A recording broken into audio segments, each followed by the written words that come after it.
and welcome to another episode of the Grunge Bible Podcast. My name is Ethan Shalloway. I'm joined by Chris Salona as usual. This is episode 205. For those of you out wondering what significance does 205 have, we just figured it out. So it is area code 205 is actually the Birmingham, Alabama, Western Alabama. That's how everybody starts their phone numbers around here. At first, I thought maybe it'd be Pennsylvania because there's a lot of 610s. I'm a 610 person back home, but I guess I've just lived here so far that my memory has gotten muddled together. So 205, Alabama. Good to know. That's huge. Yeah, you should. Where I come from in Rhode Island, we just have one for the whole state. We're 401 guys. I think there's 401. Yeah, so there's one area code and I think there's less than 7 or 8 zip codes or something. There's a comically small number. Wow, that is pretty small. Yeah, it's pretty great. Yeah. How you doing today, Ethan? Episode 205, last one of February. And February is a short month, so we've got a short podcast in the spirit of those things today. And I feel like we need a short one right now. We do. We absolutely do. Yeah, I can't believe that February is come and gone. Crazy. Yeah, it was a short month, in fact, in all the ways that it can be short, I guess.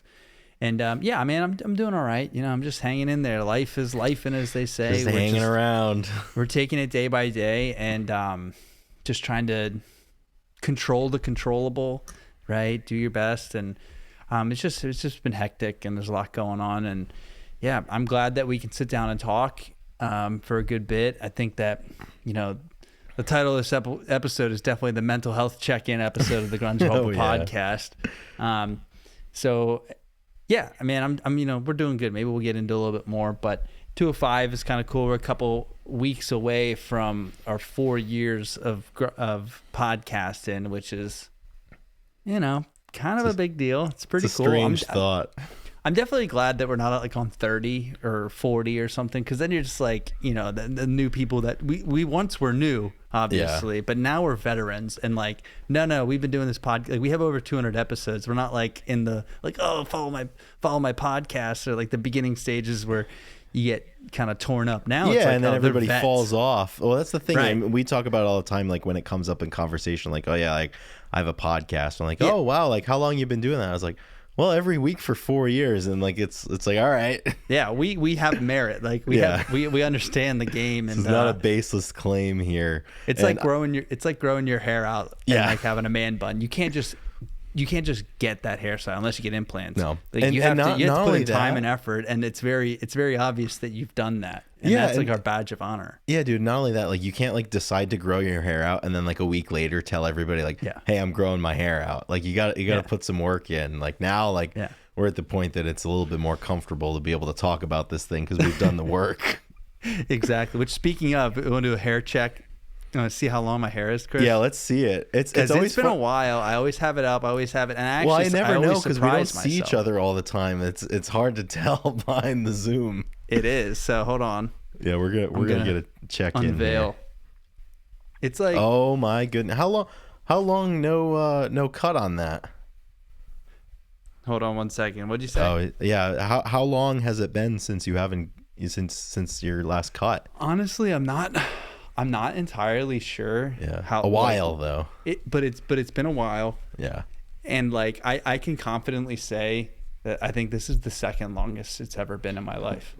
It's the second longest since college, because I remember when you were at Kentucky, you had some really long hair. But this is all the way down to past my chest, just about to my nipples. You've passed you're closing in on the nipple checkpoint. Yeah, that's the important one. My longest, I was down belly button, right. Or at least it's a lot of hair. As the story goes, I don't know exactly how long it is, but I'm gonna say it's down to my ass now. But look at this, dude. This is some serious length to it. Yeah, that is some long hair, man. It's funny because we don't see each other all the time. It always sneaks up on me when you've got long hair, and it's hard to keep because you always have it up. I'm he had long hair in the past, and little do you know, sometimes like I said, it snuck up on me too, man. Because I do have it up a lot, and unless I'm wearing my hair is so straight, just when I have it down, there's not much like it's beautifully straight. People like love it, but it doesn't flow. Like there's not good unless I have it up. Like I got some movement here, but it's always weird. I need a hat, need something, so I always have it up. Absolutely. And so I definitely surprise myself a lot, and I don't know why we grow our hair out. It's just to prove that we have control over something, as Petey I think, said. and basically the longer you grow it out, it's just so when you cut it, it's bigger of a shock, right? Exactly. Like that's it. So that's exactly what we're doing with this podcast. We're growing the hair out really long, so when we cut it off, when it's everyone's gone, gonna be shocked. Everyone when will you take finally notice. get used to it, it's gonna because if you get a haircut like all the time, no one notices. Like if you start a podcast and quit, then no one's gonna notice. It's like if a tree falls in the woods. Yeah, especially if you quit without telling anybody. Yeah, which I think that's going to be the way that we'll go when the time comes. I think that'd be sick. Just to we're an Irish goodbye. Is there honor? Is there honor in that though, Chris? There's honor in doing something every week for 4 years. I feel like we've earned whatever exit strategy we want. Think so? I don't know. We'll see. We're not there yet though, so it's hard to actually really consider. It's hard to talk about the unknown. Exactly, a complete unknown. But yeah, we're hanging in there. It seems like February. This is like a tricky time of the winter. I think end of February, March is almost here, and we've got a lot of things going on. You've been traveling a whole bunch the last couple of weeks. I'm traveling right now, so we're just kind of fitting this one in, as best we can, when we can, how we can, to keep delivering every Monday for the people. Yeah, absolutely. We're doing our best. I had a thought. What was I going to say? It's in there. Yeah, I don't know. You're in Toronto. I was going to say people forget that it's winter still, I think. Yeah, people. There has been a lot of snow. It is definitely cold up there, but it's still February. I think maybe because I'm a spring sport and we're in Alabama, so there was a warm stretch, and people get so antsy to start doing spring things and to really baseball games are starting up spring training, but it is it's pitchers and catchers. But it's still the winter, man. It's still the winter, and we just got to be patient. There's still some things left to take care of here as we round it out. And I'm up in Canada visiting my girlfriend. Like they've gotten pounded with snow the last there's like 2 feet of snow outside. I was about to ask. Okay. Yeah, it's always it's really cold. Like it's like 5 degrees Fahrenheit. So you didn't forget that it was winter. No, I did. I tried, and I've been reminded every waking so moment. Hard, but in the end, it didn't even matter. Exactly, man.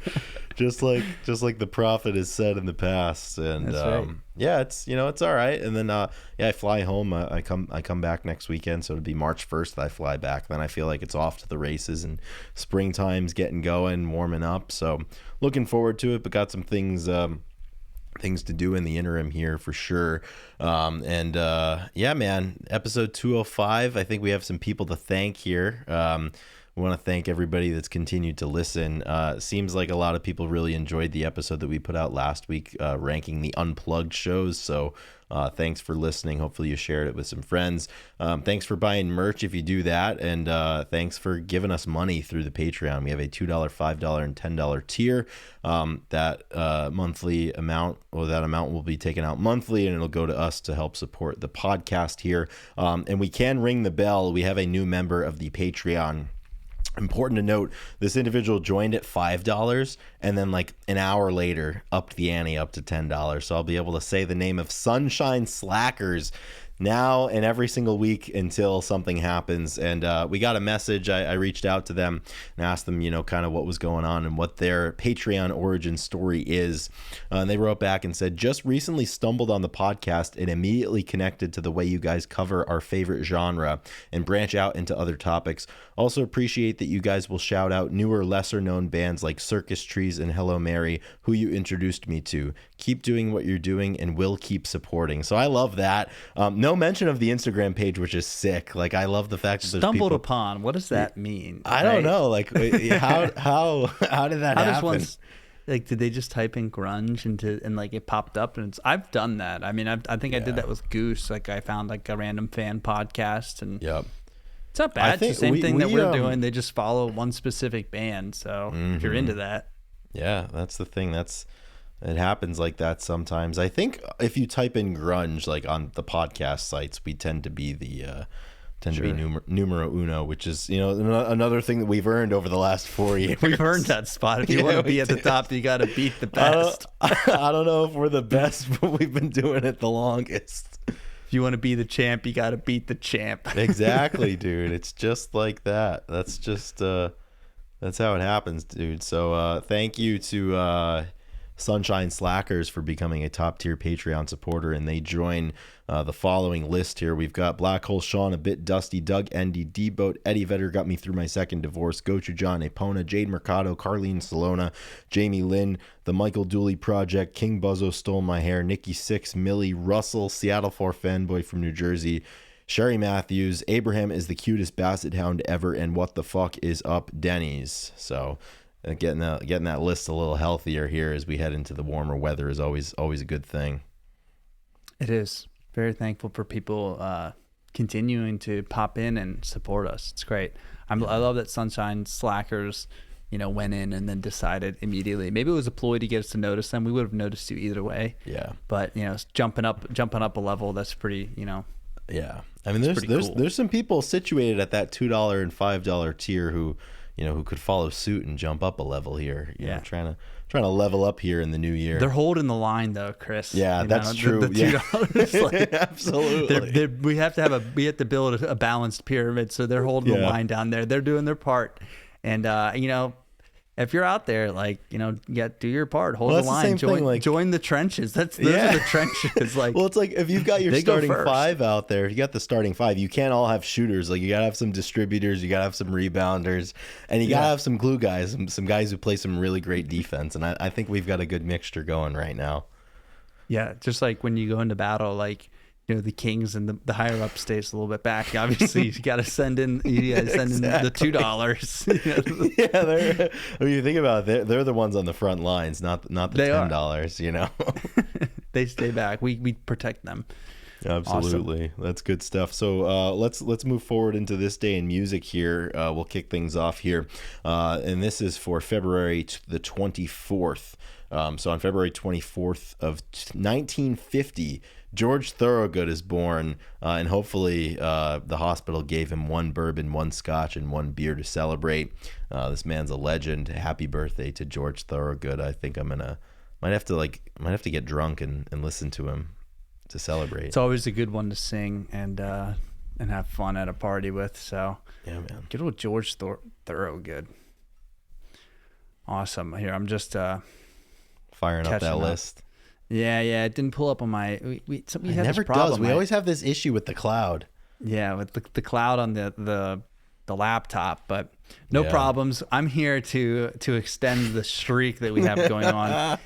In 1957, Elvis Presley records "Loving You," which reaches number 20 on the U.S. pop charts. Massive development. Yeah, you heard it right. Elvis was on the top of the pops chart, which is. He's the king of rock and roll, but he dabbles in the other areas. Yeah, so. Man. This one reached 20 on the U.S. pop charts, and it reached 15 on the U.S. country charts in 1957. So jack of all trades there. Happy to. I was curating the list, and I was hoping for an Elvis one, and this one isn't. Certainly isn't the most remarkable.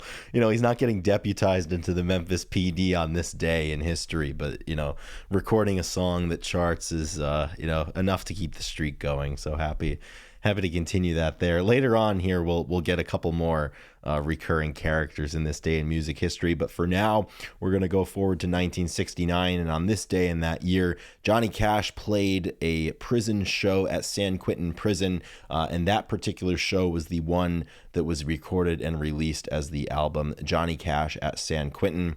And that itself had a 4-week stint at number 1 on the charts. So I was just listening to some Johnny Cash, some live stuff a couple days ago. That dude was the man. Like people forget sometimes. Yeah, he really was, man.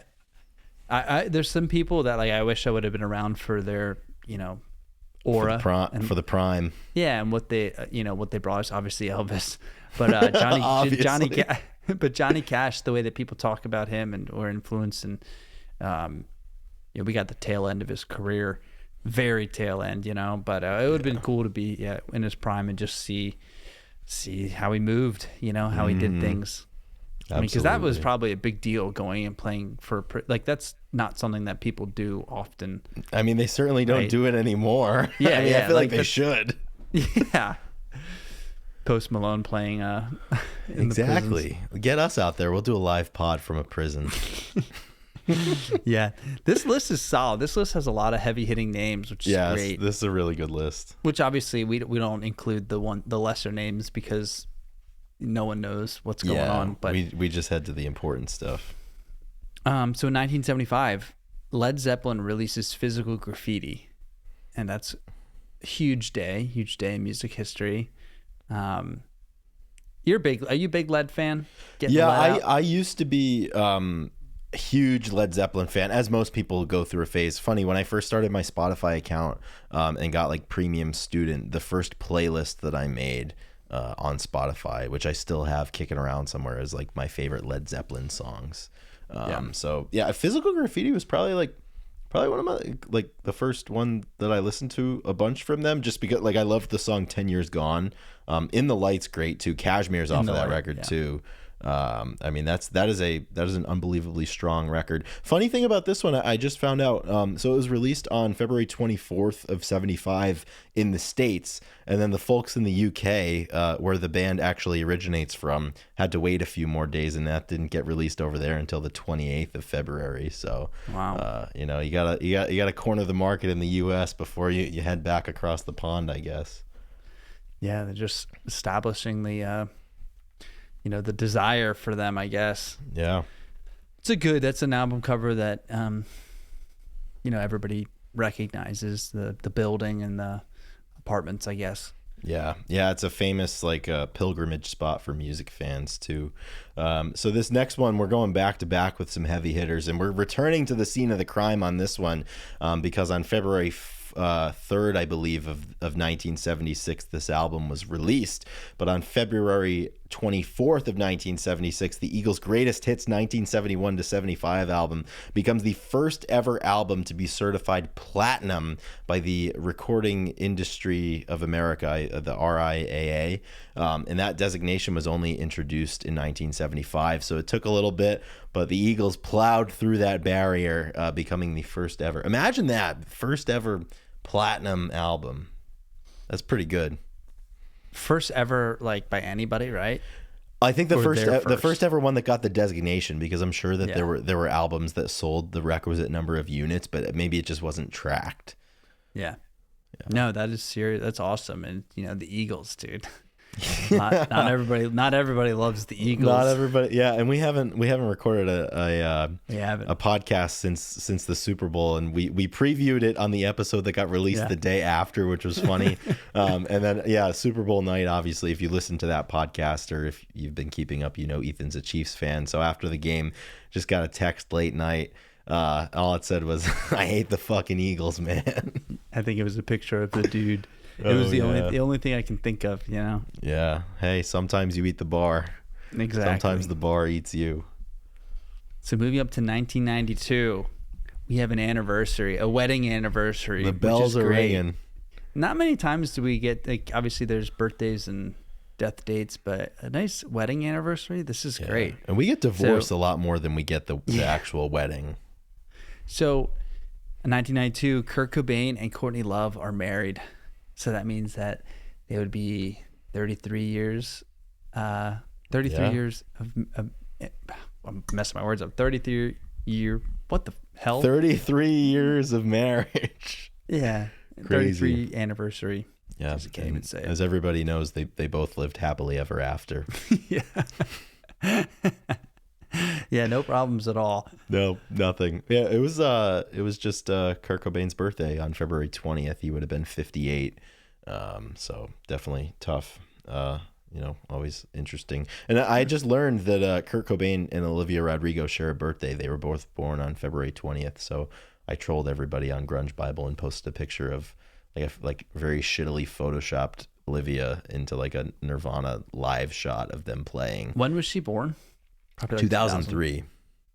Wow. Yeah, so she missed the Nirvana thing by a few years, obviously, but she people on the internet they saw that picture and they didn't know.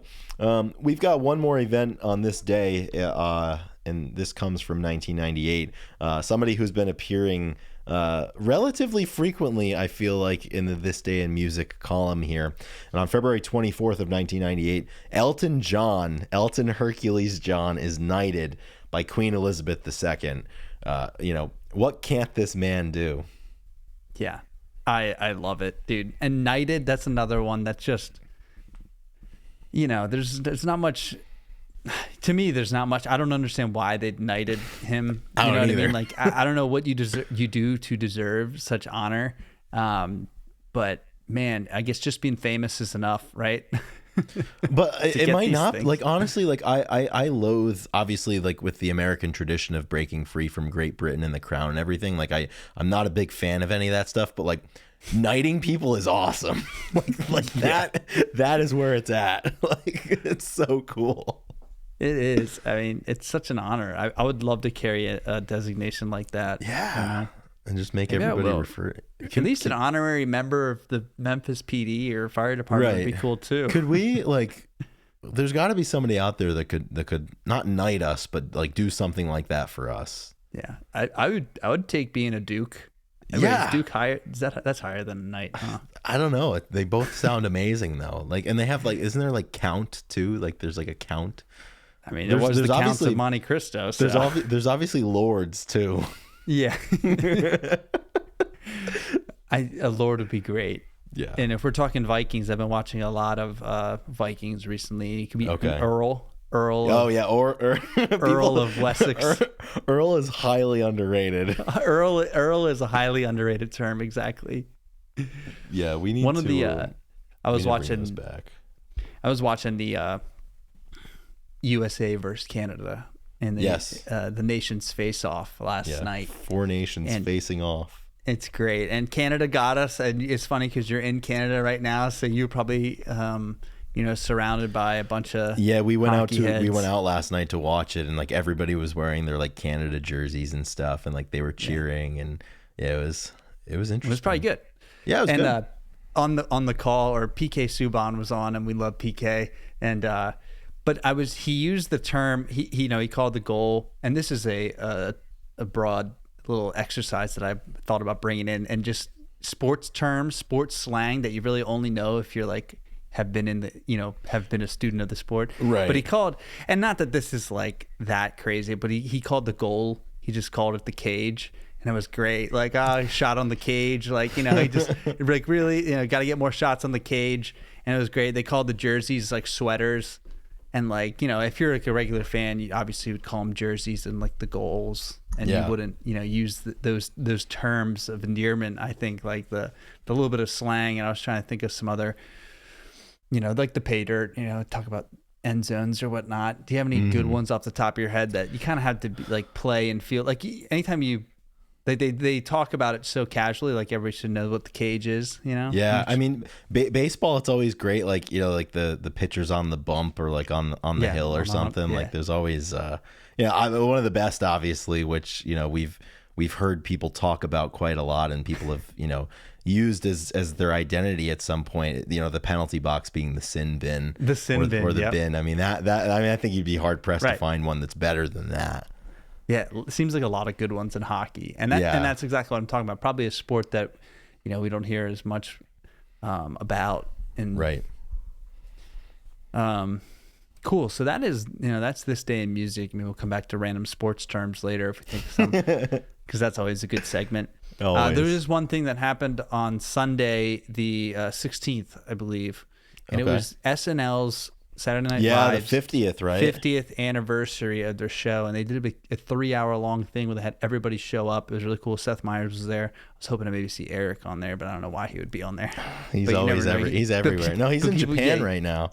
Yeah, that's right. But SNL, and they actually, speaking of Nirvana, and they had the reunion tour a couple weeks ago, but they actually had the members, Pat, Chris, and Dave, and then they had Post Malone play with them, and they sang "Smells Like Teen Spirit," and pretty interesting, pretty great. I mean, Posty did that, the live show like 4 years ago now. Yeah, during COVID. So yeah, almost 5 years ago now. 2020 or 21. Yeah. Yeah. And pretty interesting, just cool. Wanted to bring it up and say that, we got Smells Like Teen Spirit with the original members. So everybody's, got what they wanted. So yeah, exactly. Now everybody, and everybody on the internet reacted very calmly and normally to seeing Post Malone perform with Nirvana again. Nobody was upset about it.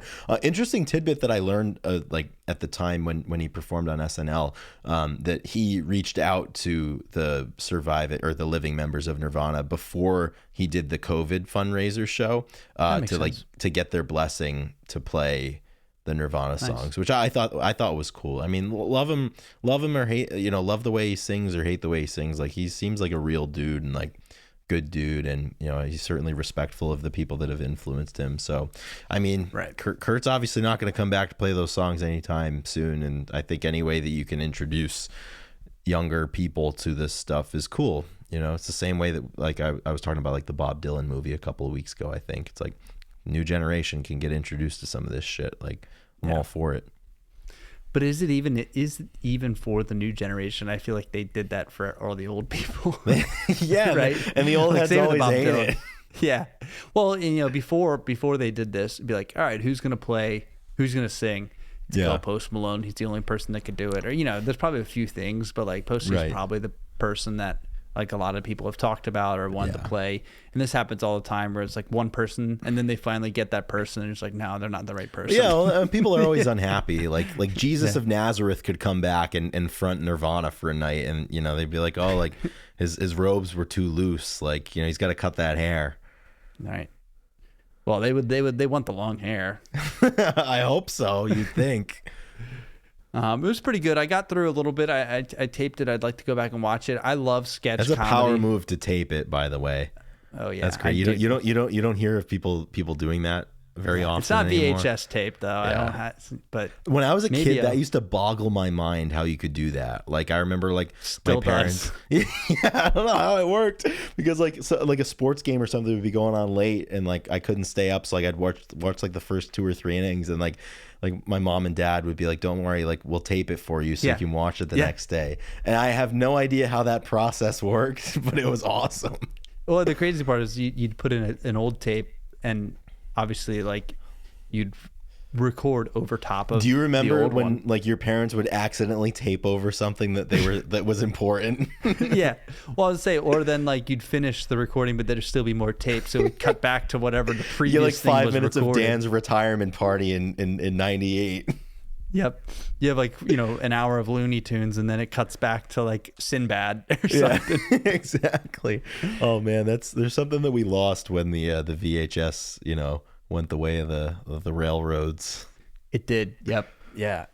Lost it big time. I saw, if we're talking nostalgia, I saw a pretty good one. It was sent to my family group chat, and it was like, no one knows the stress that you had when it was like the 20th of the month and you got a text saying you have used 80% of your data for the month. Yep. It's going to restart at this date. And then your mom would text in the group, or your dad, and be like, who was it? Tell everybody. Be like, yep. They'd send like an update. Be like, Ethan used the bunch of. I was traveling. Whatever it is. And then you'd have to like go 10 days without like using. That is dead and gone. I don't even know if there's any like limits to it. Yeah, you remember like the text, it would just be like a long serial number. It'd be like 000911 whatever. And then, oh man, as soon as that would come through, you knew within the next minute or two the family group chat was gonna fire up. And it's like, all right, like that used to happen. Like, my mom would text my brother and be like, all right boys, like please, like, buckle down on this. Like, because then we all had a gig to use. Yeah, well, that's the thing. We all had we all had our little bit of allotment, and then if you went over it, you had to turn off your data. Mm-hmm. You go to the sin bin for a little bit. Yeah man, the good old days. Oh man, yep, the good old days. So we're gonna keep this pod pretty short because there's a lot of stuff going on. Like I said, we just wanted to check in with everybody, let you know that we're doing all right, we're hanging in there. I want to make sure that everybody out there is doing well as well, doing well also. So just know that spring is coming. It's getting warmer. It'll be a little bit easier. So hang in there as the days go by. It's kind of the dead time, if we're talking sports, because we like to bring it back. Football's done, and basketball did just have the All-Star, but there was a break. Right. And, we're getting to the point where it's going to be the ending to basketball and hockey. But I don't know. There's a little bit of a dead time right now, I think, right before everything kind of kicks up. So it just feels like we're in that time right now. I feel like I'm in a little bit of a dead space. Absolutely. It's a little bit of a tricky time. We've got some more of the winter to navigate, as we said. And I believe, in lieu of a deeper topic today, we're just going to kind of ping pong some songs back and forth here that, are good tools to use to get through the winter. I know it can kind of wear on a lot of people in a lot of different ways. And, this is when we need music the most, right? Yeah, it is. Yeah. And I've had some hard days in the past month, and, I like going back to, and this isn't just specifically to winter, but if I'm really, if I am down, music from high school is really always going to bring you back. And I wanted something that was like, I've been listening to a lot of grunge, which I do love grunge, and it's been doing great for me, but you heard it here first. It wasn't scratching the itch though at the same time. Right. And then same like with the newer stuff, I need to find the sweet spot. And for me, it's always like later 90s kind of rock, so not grunge. And when I say 90s rock, I'm talking like the later stuff into the 2000s. I'm talking like Blink 182s, the Third Eye Blinds and whatnot. So Blink 182 is one of my favorite bands ever, and they have so much stuff that just takes me back. And it has I just really think that pop punk that was being made, like the Sum 41s, Blink 182, they just have, I don't know, this is it. It just takes me back. It's a lot of the music that I played growing up, and they have a ton of songs I could pick from, like Anthem 2. I really like the song I'm going to say is Down. It's so good. It's just, it's Travis Barker, the boys, Hoppus. It's really, really solid. And I found myself listening to a lot of Blink 182, and it just transported me back to simpler time. And I think that's what a lot of people use music for, is to take you to a different place. And a lot of that time is to simpler times. So just back when anything was possible, right? Mm-hmm. When you're younger, and the thoughts that I had listening to that, and like there's so much road ahead of you. So I'm gonna say Blink 182. It had to be brought up right now. Yeah, absolutely. I love kind of the idea of like going back to music from that point in time. And while not necessarily high school, I kind of feel the same way. Like wintertime, like around this time, like I kind of get back to basics a little bit. And a couple of the bands that we had just mentioned, like the Eagles and Zeppelin, and a lot of the Rolling Stones, maybe some Creedence, some Jimi Hendrix, things like that like I remember discovering, like when I first kind of started my musical journey. I don't really listen to those bands a ton throughout the year, but lately they've just been kind of hitting a little bit. And I guess in a very similar way to the reasoning behind your choice there, just kind of take you back to a time where, like, that stuff the classic rock stuff can kind of feel so used up and like worn out a little bit, I suppose, because like we've all heard it all before. But it's kind of nice to go back and like think about the time, like when some of that stuff was new, and just like appreciate it for what it is, which is really, really great music. So I've kind of been getting back to basics a little bit here, and it feels good. It feels good not to listen to like a bunch of grunge or a bunch of different, other stuff, and get away from like the pop punk and the emo a little bit. I haven't been feeling that as much lately as I typically do. So yeah, kind of all over the board a little bit, but honing in on the good stuff that we all, all of the older people in our lives introduced us to at one point. Yeah. I think it comes back to like people were really critical when it comes to lyrics and like listening to stuff. And obviously you can listen to the lyrics of the 90s grunge specifically and be like, this is the most deep and like heartfelt stuff. But then for some reason, like right now, like it almost doesn't feel right. I need like the pop punk, like you said, the Blink 182 saying like, I'm in the basement, like, I don't know, like really simple lyrics, or like the front bottoms, like the simpleness of it that like that's the way I can express right now. And then you kind of move to like the storytelling, like the Townes Van Zants of the world, you know? Yeah, it's kind of nice not to have to think about a whole bunch of shit when you're listening to music, you know? Like I'm the wintertime, like, I mean, like, I don't know, like your mind can kind of run wild, especially when you got so much going on. And it's like, why add more to it with the music or like the art that you're consuming? Like, I don't know. Sometimes it's kind of nice to not have to think about a whole bunch of stuff.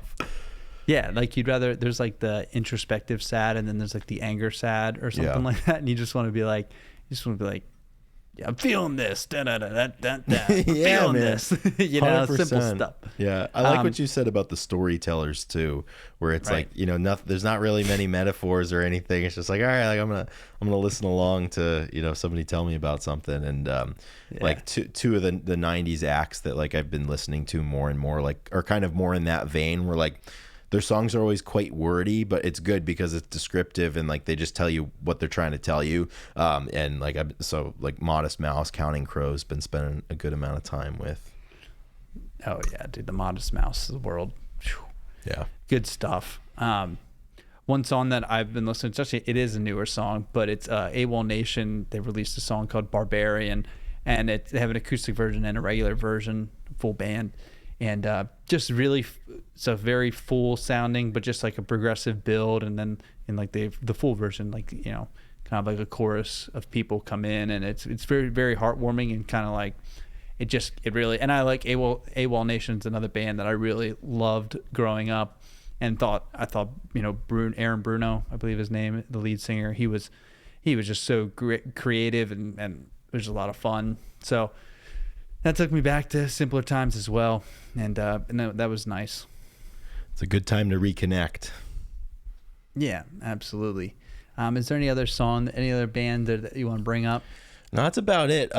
You mentioned Townes Van Zant, and I've just been spamming his Dead Flowers cover recently, and that's multiple reasons. Obviously, it's a great cover, and Townes is great, but you know, even more obviously as it concerns us, it's the song that closes The Big Lebowski. And like, I always associate that movie with this time of year, because the first time that I watched it, it was like this kind of weird point in the winter. I remember we watched it in your dorm room after like a pit basketball game on like a Sunday, like now over 10 years ago. I'll always kind of think about it in like the wintertime, and it's just a great song.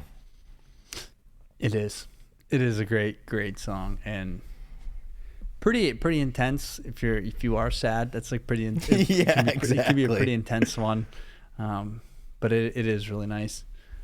Yeah, so I don't know. I'll probably be listening to more of the same kind of. I do like stuff that just makes me feel like it just kind of comes over you. Like the Glass Animals, like they kind of have some music that is, you know, pretty. It's just full, and it's you know, it's electronic, and they use a lot of stuff. They're super good. They're really, really good, and you know, it's just well produced, you know.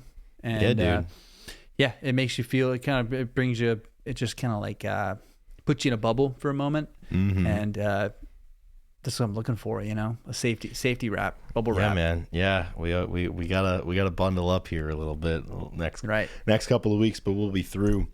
And music will guide the way, as they say. Yeah. Awesome. Well, that's pretty much it. I think we'll stop it there. Yeah, I'll keep it nice, short, and sweet. So, a couple songs right there for you guys to go listen. Thank you again for listening and giving us a platform to talk. Chris, it's been a pleasure, obviously, catching up. As always, yeah, man. I'll see you, and I'll talk to everybody here in the next month. We're moving into March. It's the Grunge Bible Podcast birthday month coming up. Very excited about that. Big things coming soon. Major announcement on the way. Some big things going on behind the scenes right now. Oh man, I can't wait. All right, guys. All right. We'll see you next week at the same time, same place. Rock and roll, everybody. Rock and roll, everybody. Stay heavy.